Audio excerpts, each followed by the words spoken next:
Welcome back to Balmer's Workshop, and today we're going to be working on a 2017 Jeep JKU. We'll be adding a set of rock sliders to it today, and we're going to be affixing them in a weld-on fashion. There are lots of different bolt-on sliders available for these, and body-mounted sliders available for these, as well as some bolt-on frame sliders that are available. But we are going to be doing a weld-on design. It's a little quicker, a little simpler when you have the vehicle in the shop, and of course it is absolutely rock solid. So we'll do a nice weld-on rocker made from 1 3/4 inch tube. And it'll have some nice rear venom kickouts. You've seen those in one of my other videos. I believe it was on a Ford F-150. And yeah, going to provide lots of protection for this thing. We'll do a little swept up angle on them so they look nice and clean, but still provide a decent step for the customer and his wife. And we're going to bring them out just about as far as these flares. In fact, the kickout will probably come out just a little further than the rear flare, and the rub rail will sit just inside of the front flare. So I think it'll create a nice look overall. So let's bring it in the shop and get started. So I got all of the pieces cut for the sliders yesterday, and I got them all bent, except for the second rub rail. So I'll do that shortly, and you can have a look at how I do that. We'll go over how I get all my dimensions correct as well. But before we get into that, I just wanted to go over the components themselves and go over the terminology of them, just so that we're on the same page. So let's start from the back. The vehicle would be along here. Vehicle frame is what connects to these guys, and so therefore these are known as frame standoffs or frame connectors. I generally call them frame standoffs. In this case, the vehicle frame is not parallel to the vehicle body.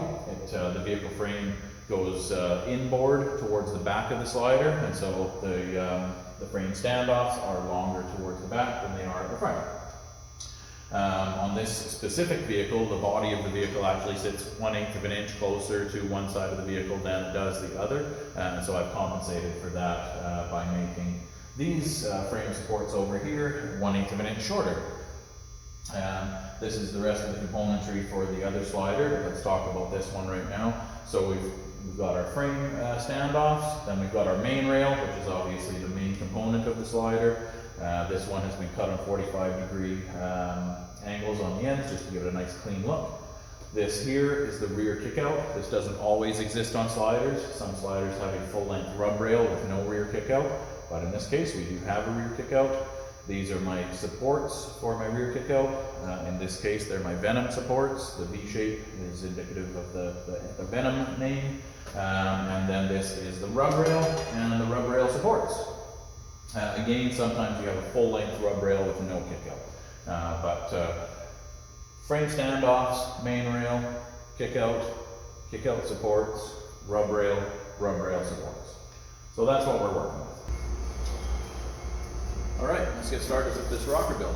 So obviously one of the first things to do is figure out how long your main rail is going to be. So I always measure the pinch seam underneath the rocker panel, measure the entire length of that, and I subtract anywhere from 2 to 4 inches so that you've got anywhere from 1 to 2 inches of clearance on each side so that you've got room for larger tires if the person's ever going to move up in tire size, and it just gives a nice clean look rather than going right to the very ends.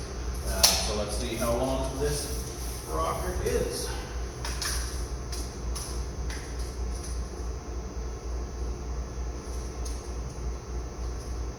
So it's 74 inches from end to end, so I'll probably make these rock sliders 70 inches long on the main rail. And the next thing to figure out is how far out from the pinch seam the frame sits. So we've got 5 inches here at the front, 6 inches in the middle, and about 6 3/4 at the back. Now obviously because that's tapering, it's going to be different in different positions, even to very finite degrees. So I've got to be very sure of where I'm going to place my mounts before I cut the supports to make them up to the main rail.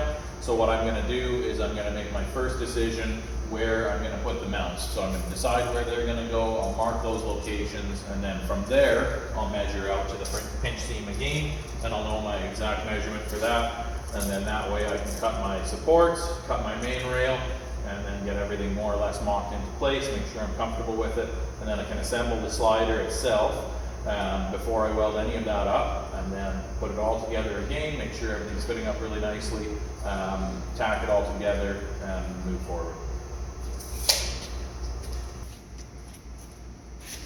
Alright, so like I said, the actual pinch seam is 74 inches long, so I'm going to make my rub rail about 70 inches long to give me 2 inches of clearance on that end and 2 inches of clearance on this end, give a nice clean look, and it'll give as much protection as is needed.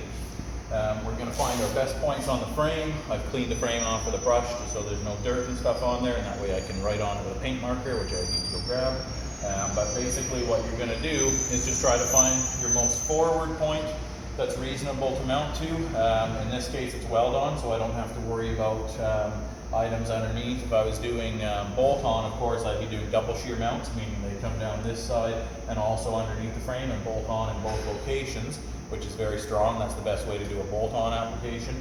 And so then you got to worry about clearance on the bottom of the frame as well, and you got to worry about how to get fasteners into the frame and so forth. But I'm avoiding all that by simply going with a weld-on design. So I'm just looking at the first place that's clear on the frame with no electrical or hydraulic lines or anything like that inside of the frame, so that I can go ahead and weld in that area without worrying about heat. But I want to go as far forward and as far rear as I can, and then obviously put a center one as well. On full-size vehicles I do 4 supports. On tiny little vehicles like Suzuki Samurais and 2-door sidekicks, I do 2 supports. But on most vehicles, mid-size vehicles, this included, I'll do 3 supports. So I'm going to go in front of the hole in the body here. I'm going to go right in this area, basically right above this little cross member, this bolt-on cross member. This is going to be where my front mount goes. My rear mount is going to be right in front of this body mount, as close as I reasonably can get while still having room to weld.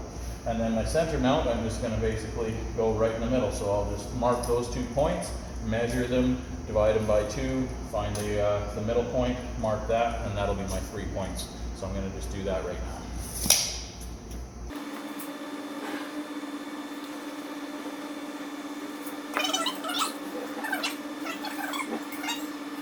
So there you go. Front, center, and rear supports. And now what I want to do is measure from the frame to the pinch seam and take note of those measurements so that I know how long I need my supports to be. Because generally I want my rub rail to sit right, or sorry, my main rail I should say, to sit directly underneath the pinch seam, and then my rub rail sits about 6 inches outside of that, and the kicker about 7.5 inches outside of that. So that should work out really well to make my supports exactly as long as the pinch seam, or as the gap between the frame and the pinch seam. So I'll measure those now and take note of those measurements.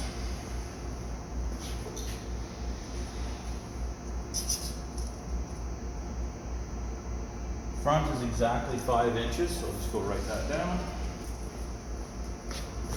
My middle support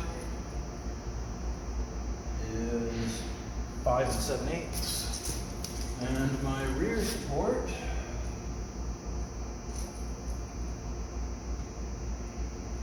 is 6 11/16. And as the old saying goes, measure twice, cut once.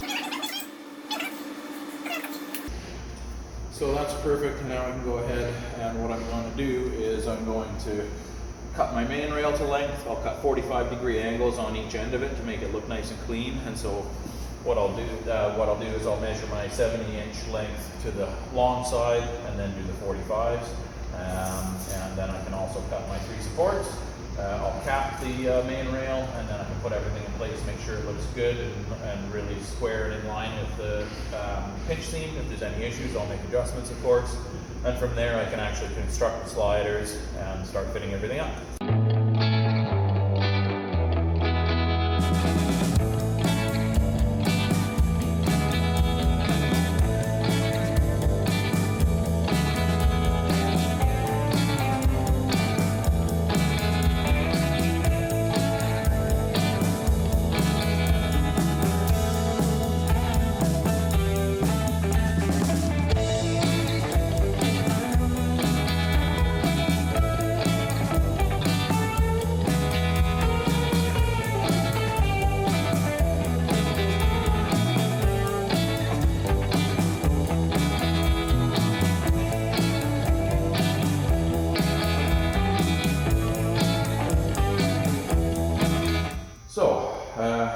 to get to the point where I could get all this stuff made and fitting correctly.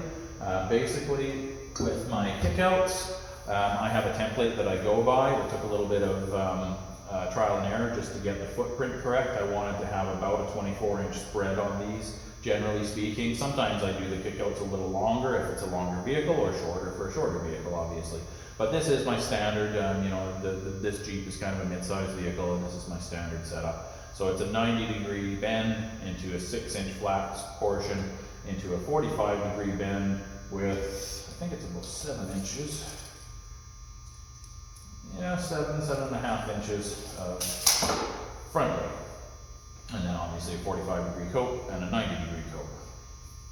So it took me a little bit of trial and error again to get it to the right dimensions, but once I did that, I just keep a template on hand and I bend these according to the template.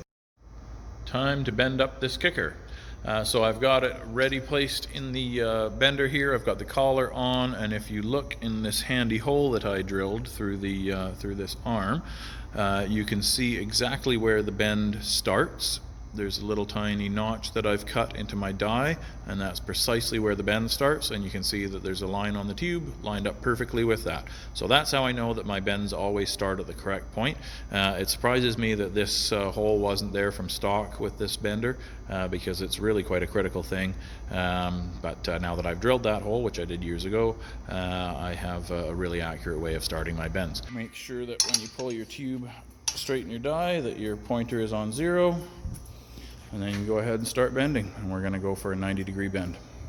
All right, so I've bent my 90-degree bend, and to do that I had to go all the way through to notch 11 on my first hole, and then move into my second hole, and I went to notch number 8 with that one. And I didn't go all the way through notch number 8. If you see that I've got my hand on the handle here, and I'm only about halfway through number 8, but what I had to do was go to about 92, maybe not quite 93 degrees, and then the spring back brought me back to 90 degrees exactly.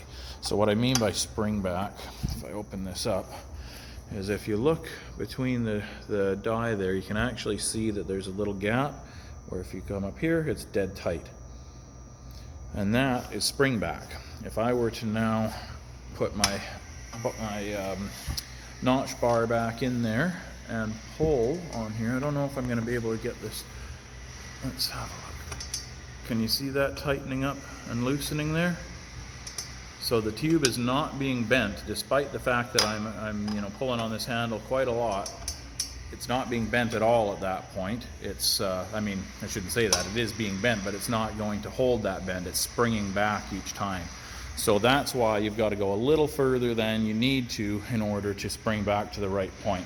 Generally that's about 2 or 3 degrees. So I've gone to about 92.5 degrees, and you can see now that once it's sprung back and it's it's pulled tight into the bender, it's dead on 90. So now we'll simply remove the securing bolt there, or loosen it rather, remove my little anti-galling plate, and then the collar can be taken off. Just wriggle that loose. Collar can be taken off. Doing this one-handed is really more challenging than it is otherwise. And there you go. And now we can simply withdraw the tube. Come over to the bench. Set it down. Find the end of the bend. So there's the beginning of the bend that I marked, and you can see by this shiny line that absolutely is exactly the beginning of the bend. There's a slight dimpling here, and of course the bend starts. So that's bang on. Now we got to mark the end of the bend, which, let's see if I can get the light right for you here. You can kind of see it as I do this. Right in here is the end of the bend. That is exactly the end of the bend. So we got 6 inches here. The bend, that takes about 10 inches with this diameter of tube, 6 inches here. And then we've got plenty left here, but what I need to now measure is 6 inches for the flat spot on my kick out. So I'll just use this square. Square that up with the line. Go to 6 inches and mark it. And I have marked my 6-inch flat on the slider, and you can see looking down in there, if I turn on my torch for you, that the line on the tube is lined up perfectly with the notch in the die for the beginning of the bend. Now what I need to do is ensure that it is at 0 degrees or close. I believe my die sits up at about 0.4 of a degree. Yeah, 0.4, 0.5. So we're looking for the same thing here. So we've got to come down by a half a degree yet. Again, difficult to do when you're holding the camera. I should turn this torch off. And there we go. So now what I'll do is tighten this guy up, make sure that it's still where I need it to be. As long as it is, then I'm going to crank through a 45-degree bend. Stick with me while I do that. And there we are, the 45-degree bend is done. You can see that we're bang on 45 degrees. So we'll pull this out of the bender now, mark the cut lines, and we'll cope this one and cut that one and then cope it. Alright, so for this style of kickout, I need a minimum of 40 inches of tube, and this tube that I have sitting back here is considerably longer than that, so I'm just going to go ahead and start bending up a kickout. Now, you might think that I could leave this end really short since it's being cut off anyway. However, I need a bare minimum of 6 inches past this point, and I'll show you why. It's because when I go to cope this thing in a coping saw, right now it's set to 45 degrees. This, of course, is a 90-degree cope, so just ignore the way that that's set up. But basically, you can see that in order to cut this, I've got to have a tail on there so that I've got something to grab in the coping saw. If I were to try to insert the tube from this side and cope it on there, obviously the bend gets into this clamp, and it's just not going to work. So I have to go from this side, which means I've got to have, like I said, a minimum of 6 inches of material past this cope. So that's why I'm taking that into account. And what I'm going to do is measure 6 inches in from the end, make myself a line, and that's going to be the start of the bend, which will become a 90 degree, the same as this. So we'll mark 6 inches in and go ahead and make a 90-degree bend. When you're creating multiple pieces and you've got one done to satisfaction, like I do here, the thing to do is obviously repeat them exactly so that you've got identical pieces. Now, the way to make these measurements and mark your ends is to place a flat backstop, which I have out of some angle iron here, against one side of it. Same thing against another, always going against a flat, and then you know you're exactly the same there, and it should work out that that one fits up as well. So there's confirmation that they are exactly the same shape, that my bends are bang on, and now in order to get my ends to the same length, I can make some marks. But I'm not going to be coping from this point, I'm going to be coping from this point back here. So what I want to do to extend my lines is simply grab a square over here, remove this guy,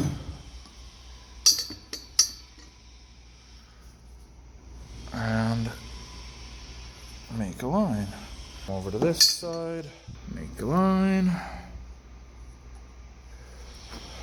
So now I know where to start my copes. For this one, as I explained before, I'll just take this top piece off. So for this one, as I explained before, it's this 6-inch segment here that's going to be clamped into the clamp of the coping saw. But for this one, where's my marks? There's my marks.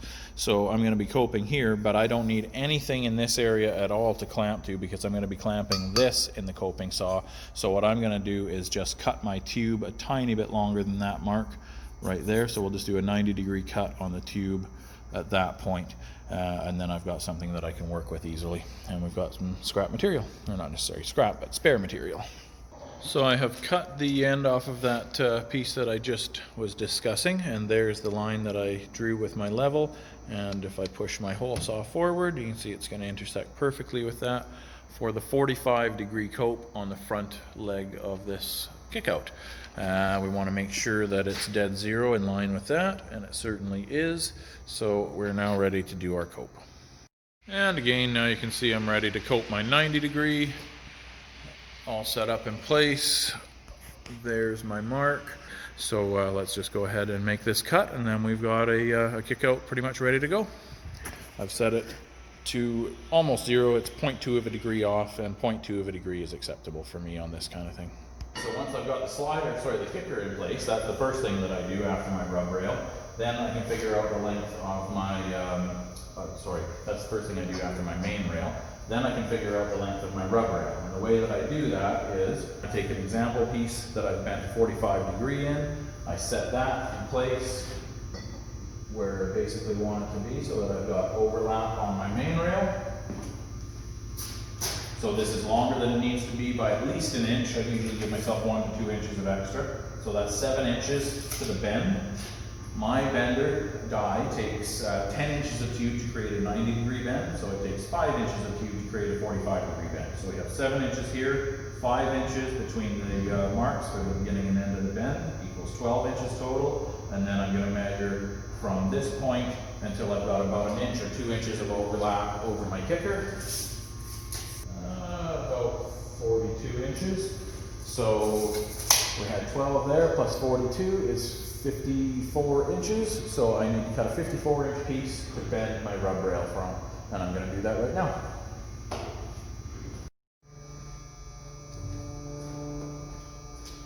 Alright, so let's bend up a rub rail. This is that 54-inch piece of tube that I talked about. Sorry about the noise, this time it's not the neighbors, it is the stunt pilot with his plane, which is pretty cool but very noisy. So please put up with that. So I am measuring 7-inch lead, which is what I figured that I needed.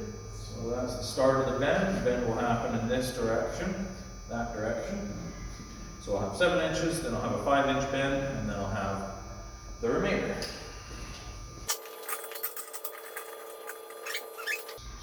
Now this tube is not seamless tube, it has a welded seam in it, and whenever I've got a welded seam in a tube that I'm going to put a bend in, I always put the seam to the inside of the bend. When you make a bend in the tube, it expands the outside of the bend, which inherently weakens the metal, so you want to put the strongest part of your tube to the outside. In this case, the tube has a weak point, which is the welded seam, so I always keep that to the inside. And a note about using welded seam tube or ERW tube rather than DOM tube with sliders, or really anything else, is that yes, DOM is a superior tube to ERW. However, ERW stands up very, very well to a tremendous amount of abuse. If this were competition stuff, I would use DOM, but in non-competition applications, I very rarely use DOM unless it's for suspension. Because the ERW holds up very, very well so long as you follow the principles that I'm showing you here by never stressing the insides of the tubes. But I've never ever had a tube split in any of my cages, sliders, bumpers, anything that's been put under tremendous stresses has never ever split on me. I have ERW sliders on my truck and it takes absolutely unbelievable abuse.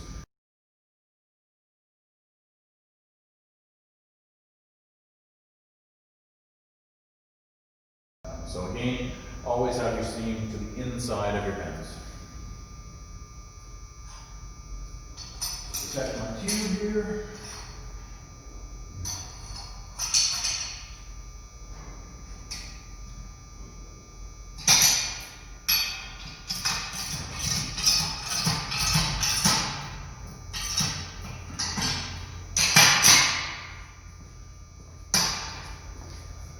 So we're going to create a 45-degree bend, which, having done this enough times, I know that I'll need to go to notch 8, but I won't go all the way through notch 8. I'll stop about halfway through, and I'll have to do my last couple of pulls very carefully just to make sure that I stop exactly on 45. Sometimes, if you're lucky, the exact angle that you're looking for will be obtained by going all the way through one of the notches. And what I mean by that, right now I'm in notch 5, So let's say I finish this off all the way, release it, and check where I'm at, and that's exactly at 25 degrees.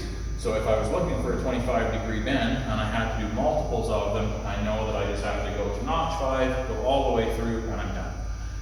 But with a 45 degree on this particular bender, it's not quite that simple.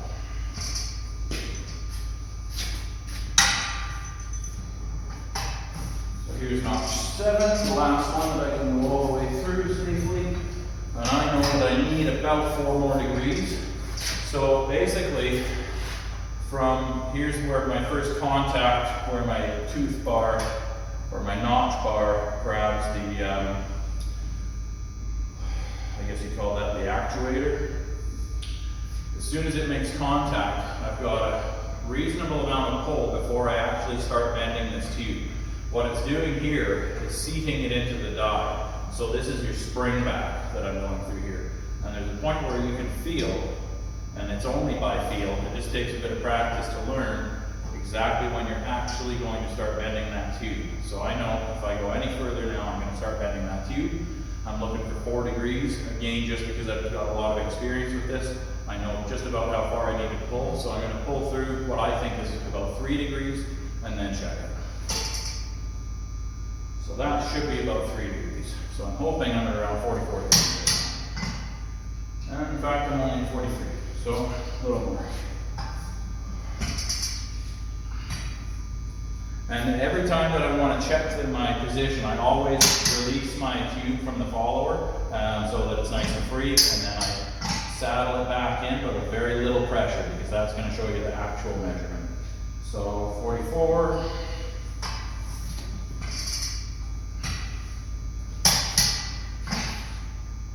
44.5.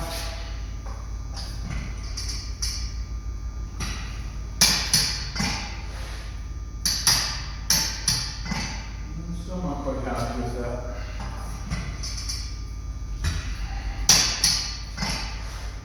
And there's 45 bang on.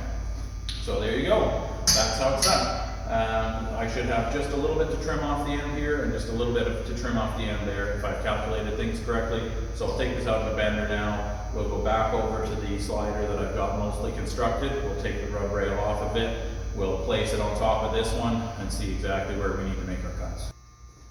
Okay, so now that I've bent up my rub rail, there's 2 ways that I can cut this. Because I already have one sitting here that I know fits, I can do it very simply. Place it up on top of this guy using some backstops. And there we go. So they are very much the same. And now I can simply make a mark. Let's bring you down for a second here. Make a mark at the very end of the tube so that I know where my coping saw needs to intersect with it. And of course I can do exactly the same thing over here.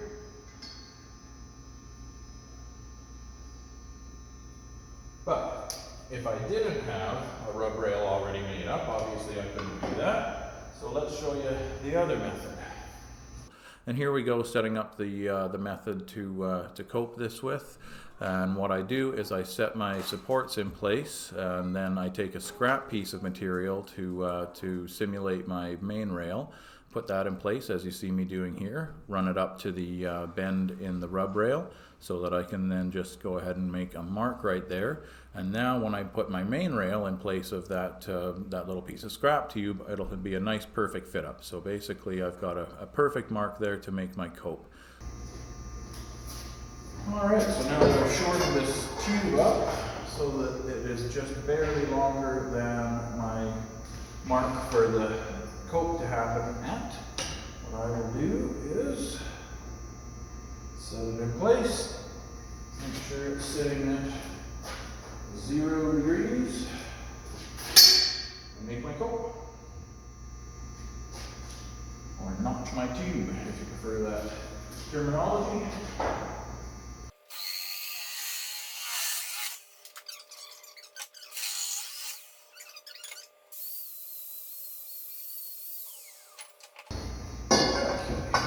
So I'll put that roughly where I want it to be at the front.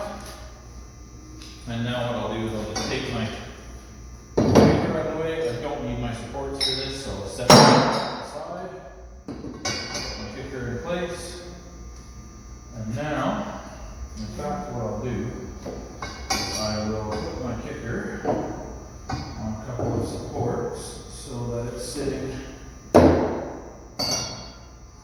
at the correct height above my slider, and then I'll position it where I want it to intersect. Now I can bring my rub rail in underneath it. I can put in a couple of supports so that I know that I'm at the right distance from my rubber, or from my main rail rather. And that like that just a little bit, so it's like the other. Set this guy back into place.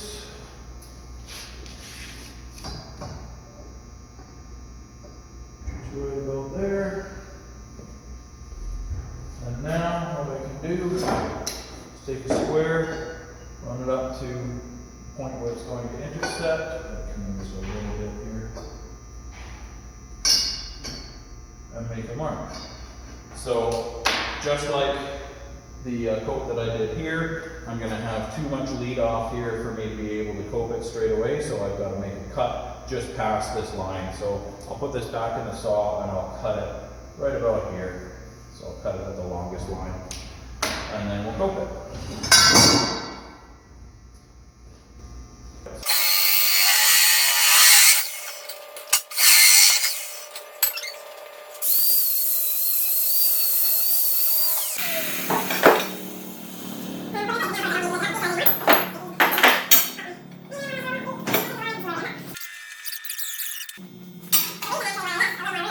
There's more room than I would normally leave. It's about an inch more than I would normally leave. Generally I bring this almost right to the very end. But with this particular vehicle, it has really big chunky fender flares. And I think that setting it back a little bit is going to allow it to transition more naturally looking. It'll have a more natural looking transition, I should say, into the fender flare. That's my hope, and so I'm going to tack this together shortly and we'll see how it looks on the truck. And that is a wrap for part one of the do-it-yourself slider build. I really hope you've taken a lot from this. If you feel like I've left you hanging on any points, then please mention that in the comments and I'll do my best to fill you in. I'm really sorry for the muffled audio. I will pick up one of those mics that you clip to your chest, and hopefully things will improve a lot in that regard. But in the meantime, thanks so much for coming back to Balmer Fab and joining me for another video. Please like, subscribe, and comment, and me and Jerry will see you next time.